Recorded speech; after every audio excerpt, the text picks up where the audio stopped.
los defensores de los solidarios en México, periodistas, organizadores, políticos, en fin, estamos mucha gente que nos interesamos en esto.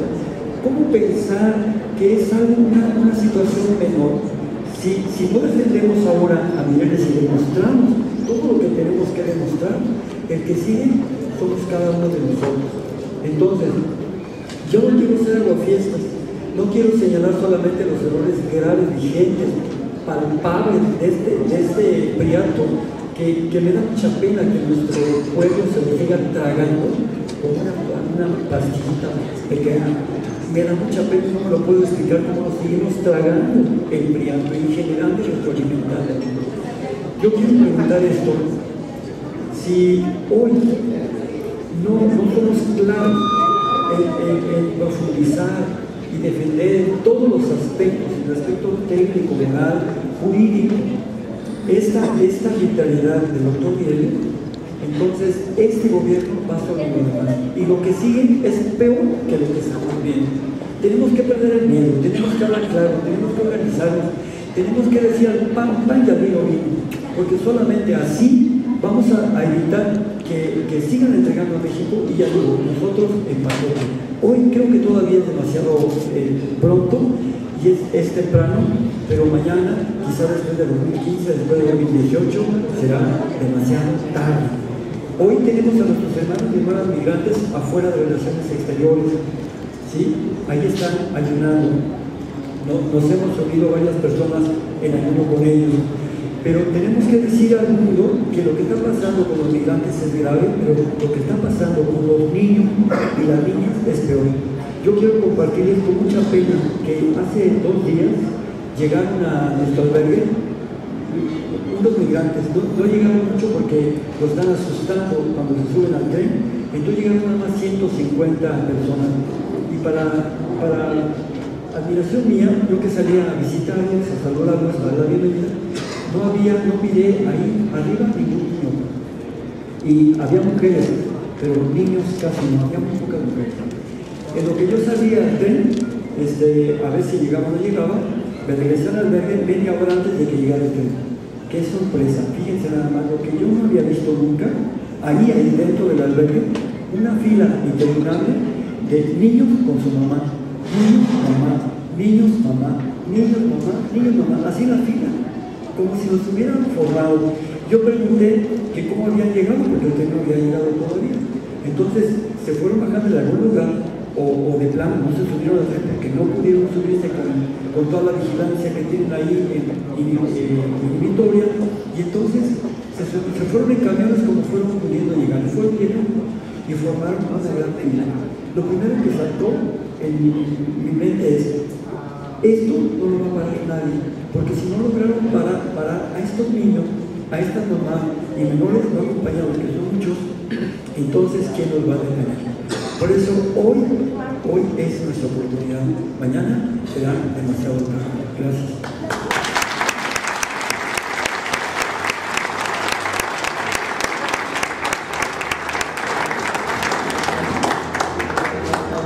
Gracias, Alejandro. José Reveles, periodista mexicano, ha trabajado para Excelsior, Proceso El Financiero, entre otros, es autor de numerosos libros de ensayo periodístico e investigación. Escribió El Chapo, Entrega y Traición, que acaba de salir, por cierto, un libro muy interesante, La Fercasés, El Cártel Incómodo, Levantones en Narcofosas y Falsos Positivos, Las Historias Más Negras, Las Malas Sociales del PAN.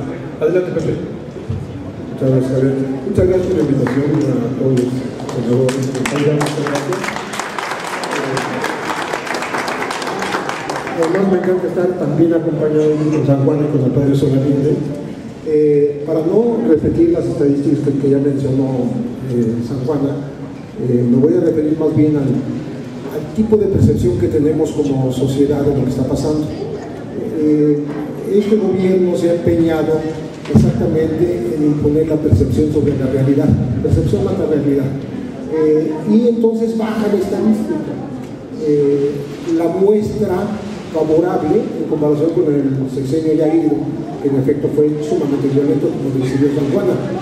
Pero si acudimos a las fuentes originales, resulta que no ha habido una gran variedad. Por ejemplo, se siguen diciendo como si fueran verdades reveladas, cosas como las que hoy veo en el periódico. Dice el procurador Murillo Caram que en el DF no operan los grandes grupos de narcotráfico. Eso dice él, está en los periódicos hoy. Y que aquí, como antes dijo Mancera también, para cambiar la percepción de la ciudadanía, no hay grandes cárteles, lo que hay es narcomenudeo. Entonces uno dice, ¿cómo llega el narcomenudeo sin haber grandes organizaciones? Es como cuando se pone, y es una pregunta que me han hecho en algunos programas, ¿cómo haces cuando la droga mexicana transpone, bueno, la mexicana y la que viene del sur y que pasa por México, transpone la frontera de Estados Unidos y de pronto se distribuye solita? Sí, porque no hay capos, no hay capturas de gringos distribuyendo la droga, ¿no? Entonces, los malos son los mexicanos que llegan hasta ahí y de ahí para allá se le pasa solito. Entonces, es uno de los mitos que se manejan. ¿Cómo se maneja? Por ejemplo, el hecho de que el escudo centro hace que en el DF y en los estados vecinos también haya descendido la violencia. Esto coincide absolutamente con el discurso de Peña Nieto. Es el mismo, ¿no? Y quien está manejando la información estadística es un personaje, no voy a decir nombre, es Montenegro Rubiro, que a su vez fue acusado de espiar cuando empezó el gobierno de Fox, obedeciendo al grupo Atlántico y a Chorfeta. Eso fue, estamos hablando de enero del 2001. Después se convirtió en funcionario del panismo y ahora es funcionario del priismo. O sea, es un camaleón que tiene los años en los órganos de espionaje y es el que nos ofrece las estadísticas. Entonces, yo digo que estaba releyendo una entrevista que le hicieron a un gran periodista, a Kapuscinski, un polaco que ya falleció, el maestro de maestros internacional, y él dice que de pronto en el imaginario popular nos hacen pensar como en círculos pequeños, de los cuales no rebasamos la orilla, y eso nos impide atar cabos, relacionar unas cosas con otras. Yo digo que así está hecha también la educación, nos enseñan a tomar como sectores separados, como dirían elegantemente, compartimientos estancos de información, de tal manera que no ligamos un asunto con otro. O sea, no ligamos el hecho de que al abandono del campo de los últimos años, o sea, el campo se le ha dejado a su suerte, ahora se agrega el hecho de que se impone la propiedad privada como si fuera propiedad del Estado sobre tierras ya abandonadas de los campesinos, y eso va a empezar a ocurrir de una manera sistemática, ¿no? Dándole prioridad precisamente a la inversión. No estamos hablando, las minas ya están ocurriendo, pero ahora viene con la reforma energética y con la reforma eléctrica. Entonces vamos a dejar a los campesinos peor de cómo estaban. Pensar en círculos hace que no liguemos, como hace rato comentaba con el padre Solalinde, lo que hacen con la bestia, espantarnos que ya no va a existir la bestia, que sí la quieren, que hay que trepar allá los indocumentados porque los dejan sin transporte. Nos van a dejar al garete para que se mueran de todas maneras, o sean extorsionados, violados, torturados, etc. Como decíamos, le ocurre a los mexicanos que quieren pasar a Estados Unidos. Los famosos muros lo que hacen es obligar a los migrantes a irse por el desierto, a morirse en el desierto. Los mexicanos estamos haciendo lo mismo en el sur. O sea, no nos espantemos demasiado. Hablando de percepciones, a lo que estoy invitando es a que reflexionemos un poco más allá de lo que nos quieren decir las verdades oficiales. Pensemos en informaciones alternativas. Me recuerdo cuando por ahí de enero, febrero de este año, Peña Nieto anunció una inversión salvadora de Michoacán de 45,000 millones de pesos. En realidad nomás estaban metiendo los 3,000 de Cedesol para la tierra caliente, ¿verdad? Para la tierra caliente, para la cruzada contra el agua. Punto. Los demás ya estaban presupuestados. Se juntaron todo lo que había de inversión en carreteras, caminos, presas, infraestructura, y se lo cargaron a un anuncio para dar la impresión de que había un salvamento de Michoacán. Y como ya se dijo aquí, no hay salvamento, ¿no? Lo que hay es una situación empeorada a partir de la anulación de la soberanía del Estado por parte de la Federación. Este pensar en pequeños círculos, bueno, no hablamos de la segunda toma de Michoacán, porque la primera toma fue de Calderón, ¿sí? Él empezó con su tierra experimentando la guerra contra el narcotráfico, ¿sí? Y después ya al final de, no sé qué diga su libro porque no me va a gastar 200 pesos para leerlo, pero a lo mejor me lo manda dedicado. Pero lo que sí quiero decir es que al final de su gobierno, después de la guerra absurda, inútil, yo digo la guerra fingida, porque como decía San Juana, no se tocan las estructuras financieras del narcotráfico, sino simplemente se hace, se ejerce lo que se llama un paradigma punitivo, combatir en las calles en contra del narcotráfico. Y al final se le ocurre decir al señor Calderón en Naciones Unidas que a lo mejor el paradigma punitivo no era correcto. Ya llevaba 100,000 muertos. Y estaba pensando si a lo mejor no había hecho lo correcto. Bueno, todos los demás pensábamos en ese sentido. Si la seguridad, como quiere influir la percepción del gobierno, ha aumentado la seguridad o disminuido la inseguridad, se habla de seguridad pública, seguridad nacional, seguridad interior, nadie habla de seguridad humana, que es la que debemos hablar. Como lo sostiene muy bien el doctor Edgardo Buscali en su último libro, Vacíos de Poder, la seguridad humana. O sea, planear realmente que los famosos ninis dejen de ser ninis, ¿no? Que nosotros como ciudadanos dejemos de ser ninis, que ni nos informamos, ni objetamos, ni protestamos, ni nos organizamos. También somos ninis. ¿Cómo es posible entonces? A ver, ahora sí les voy a dar unas cifras. Cuando termina Vicente Fox, él está invirtiendo aproximadamente 16,000 millones de pesos en seguridad. Cuando termina Calderón, está invirtiendo 120,000, 9 veces. Leo que para 2014 ya andábamos en 153,000 millones de pesos. Yo digo, y parece hasta aventurado, que la seguridad también es una lucha. Movilizar 100,000 hombres por todo el país como un ejército de invasión también deja dividendos, y lo deja para funcionarios que han sido probadamente acusados de corrupción, pero en el país donde no pasa nada están impunes. No solo eso, se encargan de la seguridad, por ejemplo en Puebla. ¿Sí? Que ustedes busquen el origen de las cosas que están ocurriendo en Puebla, y bueno, pues es que está ahí uno de los brazos derechos de Genaro García.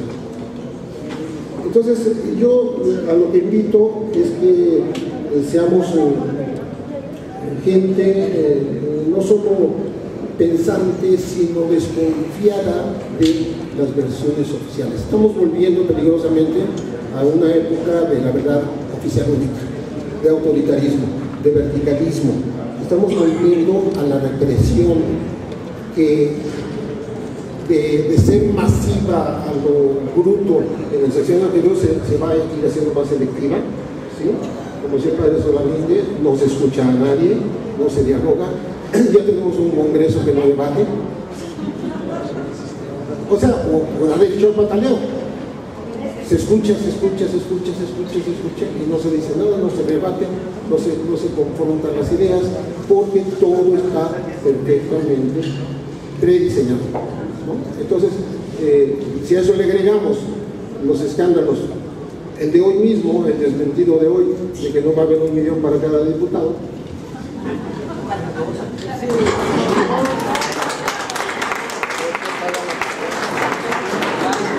Ustedes dirán, ¿qué tiene que ver eso con la seguridad?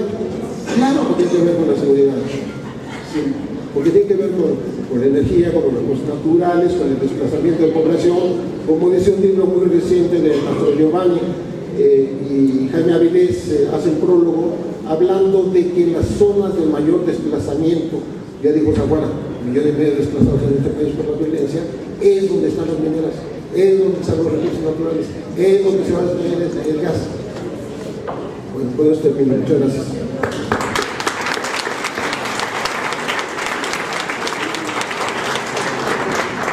Bueno, damos aquí cierre a lo que fue esta primera parte del encuentro, estadísticas del México violento.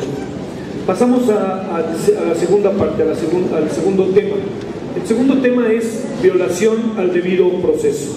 Violación al debido proceso, y el senador nos pide, me parece que con razón, nos dice Ernesto Rufo, que titulemos violaciones al debido proceso, ahora sí que punto, caso Mireles. ¿Estamos de acuerdo?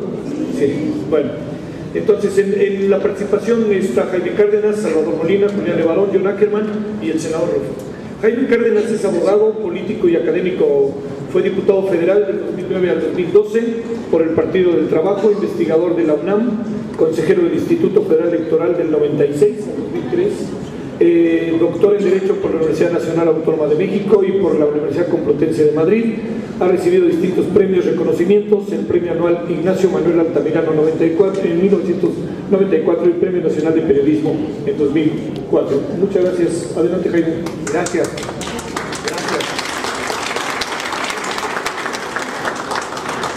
Gracias a todos ustedes que están presentes el día de hoy en esta reunión, en este seminario que ha organizado con mucho tino la senadora Laida Sansores y desde luego nuestra amiga Talía Vázquez Alatorre.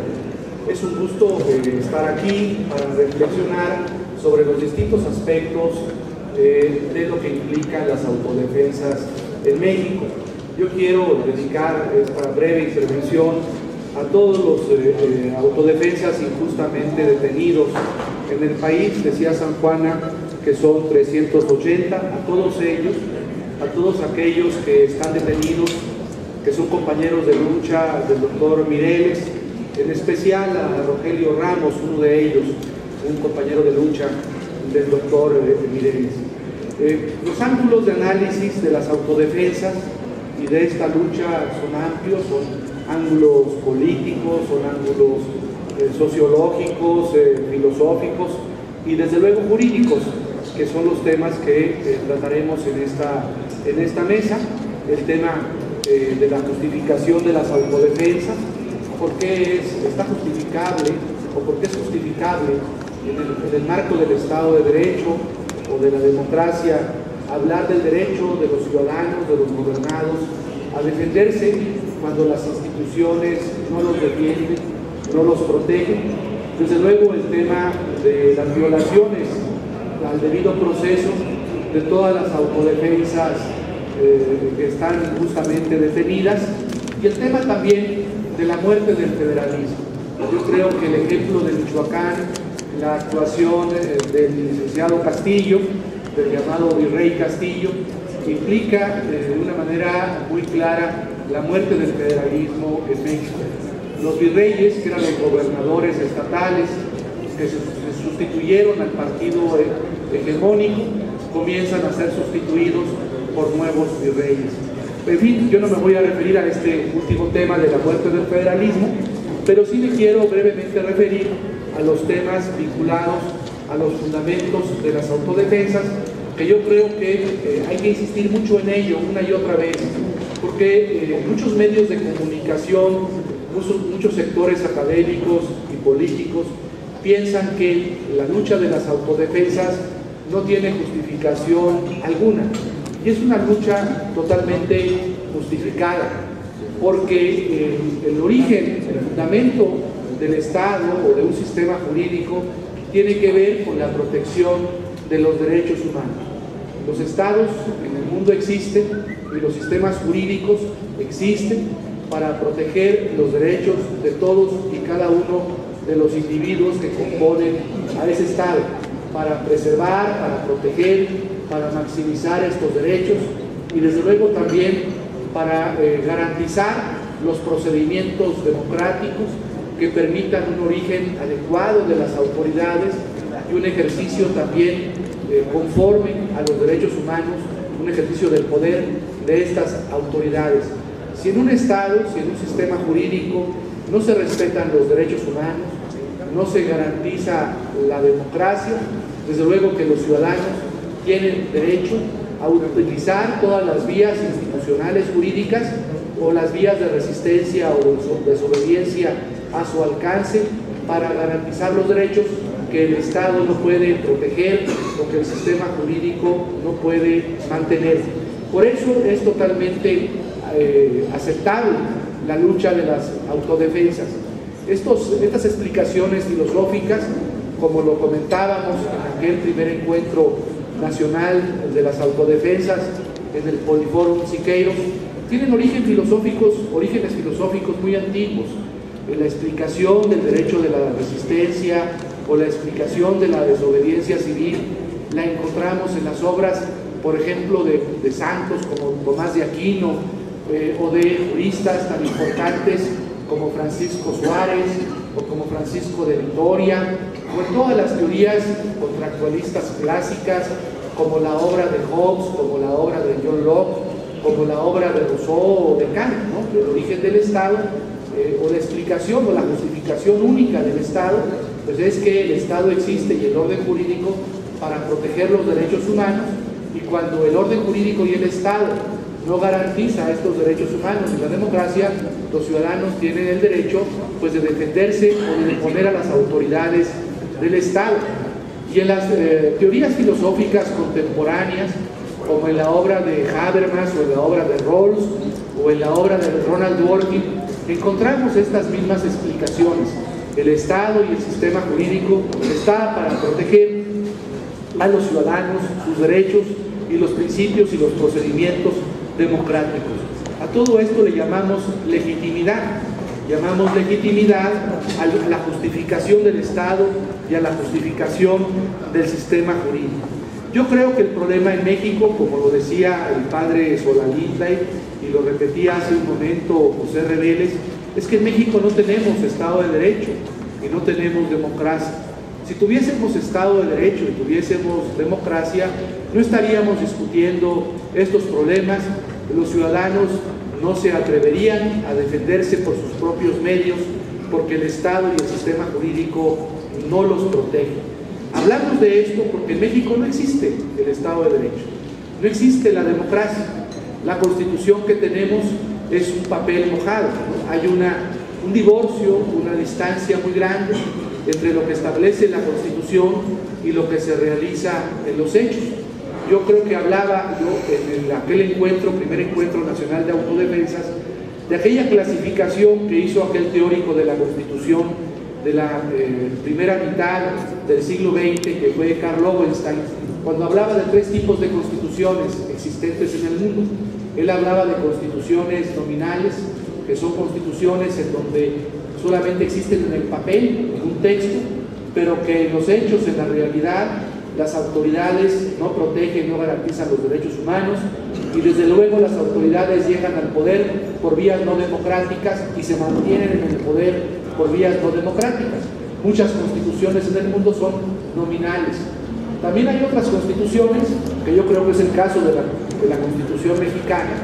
Estamos en el caso de una constitución semántica, en donde tenemos un texto normativo supremo, en donde existen autoridades, formalmente división de poderes, pero las autoridades o los que conducen los destinos del país manipulan los principios constitucionales a su favor. Es decir, hay una manipulación constitucional para que un grupo en el poder se mantenga durante muchos años en él, violando o no garantizando plenamente los derechos humanos de los mexicanos, lo que llamamos constituciones semánticas. Pero lo que no tenemos en México es la constitución normativa. Lo que nos hace falta en nuestro país es un tipo de constitución en donde lo que dice el texto constitucional, por ejemplo, si el texto dice derecho a la salud, derecho a la educación, derecho al trabajo, todo eso se realice en la realidad. En México, los mexicanos no tenemos el derecho al trabajo. Hay millones de mexicanos desempleados y los que tienen empleo, muchos millones de mexicanos tienen un empleo precario. Derecho a la educación tampoco lo tenemos. ¿Cuántos millones de jóvenes no tienen derecho a la educación universitaria en nuestro país, o el derecho a la salud. ¿Cuántos millones de adultos mayores o de mexicanos no acceden a la salud? Entonces, nuestra Constitución, que está en el texto, un texto muy bello, promulgado en Querétaro, no tiene ninguna realización plena en la realidad. No tenemos una Constitución normativa, cuando mucho tenemos una Constitución semántica, manipulada por los gobernantes para mantenerse en el poder, sin cumplir, sin garantizar los derechos humanos de los mexicanos. Por eso el derecho a la resistencia y a las distintas formas de desobediencia está plenamente justificado. Y esto no solamente es una reflexión especulativa de mi parte. Los fundamentos de la resistencia y de la desobediencia están en nuestra Constitución. Están, por ejemplo, en el nuevo artículo 1 de la Constitución, que indica que el fin de toda autoridad es preservar, garantizar los derechos humanos. Están en el artículo 10 de la Constitución, que establece el derecho a la legítima defensa de los ciudadanos para defenderse de las arbitrariedades del poder. Están en el artículo 35 o 36 de la Constitución, que le faculta a los ciudadanos, a los gobernados, a establecer cauces institucionales como el de la Guardia Nacional. Desde luego están en el artículo 39 constitucional, que establece el principio de soberanía popular, y en el artículo 136 constitucional, que establece el derecho a la revolución y el derecho a la resistencia. Además, también tiene fundamentos internacionales el derecho a la autodefensa. Por ejemplo, esos fundamentos internacionales están en el preámbulo de la Declaración Universal de los Derechos Humanos de 10 de diciembre de 1948, que establecen como un derecho fundamental de todo individuo el derecho a la resistencia, y hay fundamentos de ello en el derecho comparado. Por ejemplo, la Constitución alemana, la Ley Fundamental de Bonn, el artículo 20, párrafo 4 de esa Constitución, establece el derecho a la resistencia. Entonces, en conclusión, en estos minutos de tiempo que me correspondieron, debo decir que la lucha de las autodefensas está justificada política y filosóficamente, que en nuestro país hay fundamentos constitucionales, que es injusta la detención de los 380 autodefensas detenidos en el país, comenzando por el doctor Mireles, y que desde luego, cuando las instituciones del Estado ni siquiera garantizan el debido proceso o el acceso a la justicia, o cuando los mexicanos no tenemos una autoridad a dónde acudir para pedir la protección de nuestros derechos, tenemos el inalienable derecho de protegernos, de autodefendernos. El derecho a la autodefensa es un derecho constitucionalmente reconocido y protegido en los instrumentos internacionales. Las autodefensas detenidas injustamente en nuestro país, los 380, no han cometido delito alguno. Hay un derecho superior que los protege, y ese derecho superior que los protege es el derecho internacional de los derechos humanos, principalmente en el preámbulo de la Declaración Universal de los Derechos Humanos de 10 de diciembre de 1941. Muchas gracias por su atención.